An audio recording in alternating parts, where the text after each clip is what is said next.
Hello, everyone, and welcome to Mountain Lake Journal. I'm Tom Halleck. We begin with a week that could put U.S.-Canada relations to the test.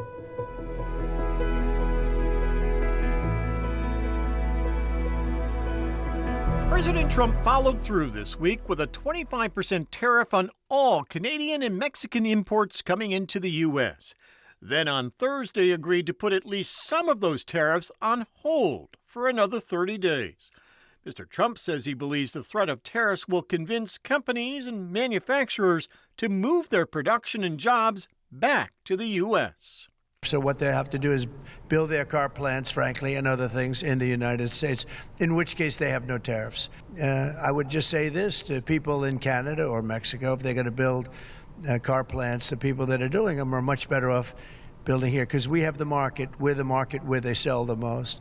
It's the incentive we created, or the negative incentive. I mean, it's going to be very costly for people to take advantage of this country. They can't come in and steal our money and steal our jobs and take our factories and take our businesses and expect not to be punished. And they're being punished by tariffs. Canadian Prime Minister Justin Trudeau, as promised, said Canada would retaliate with 25% tariffs on more than $150 billion worth of American goods being sold in Canada. We will not back down from a fight, not when our country and the well-being of everyone in it is at stake. Late this week, the administration agreed to put all of the tariffs proposed for goods covered under the current USMCA trade deal on hold for another month. And while there may be a sense of relief over the delay for another 30 days, in border communities, business and political leaders are still bracing for the fallout. The tariffs and the impact they could have on cross-border trade, manufacturing, and tourism are real concerns that were voiced by many at this year's Chamber of Commerce legislative breakfast in Plattsburgh this week.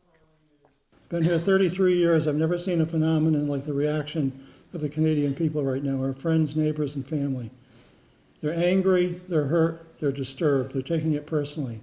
It's brought about an explosion of patriotism in Canada. Well, hallelujah for that. They have a lot of reason to be patriotic and proud of their country. But it's reflecting itself in anger and a sense of being hurt, even more than anger, being hurt by friends and neighbors who they thought were friends and neighbors who would never hurt them in the way that they're being hurt right now, being pushed into a recession,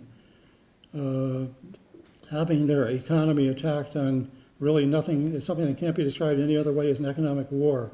That is going to have a direct cost on your businesses because we are so intertwined with Canada, and it's going to have a direct cost on the residents here in the North Country. There's no ifs, ands, or buts about it.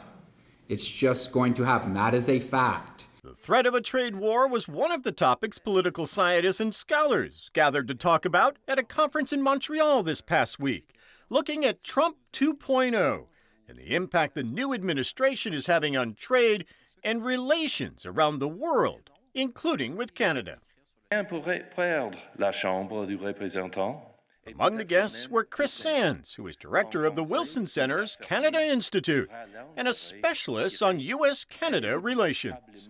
He talked about the new tariffs the Trump administration has put in place this week in hopes that it may pressure companies to relocate their manufacturing and jobs to the U.S. Protectionism works if you can substitute domestic production for what you're importing. But on steel, aluminum, auto parts, natural resources, energy, the U.S. has nothing that can replace Canadian imports. And so as a result, rather than switching to more expensive American sources, companies will be forced to pass the tariff on to their consumers in the United States.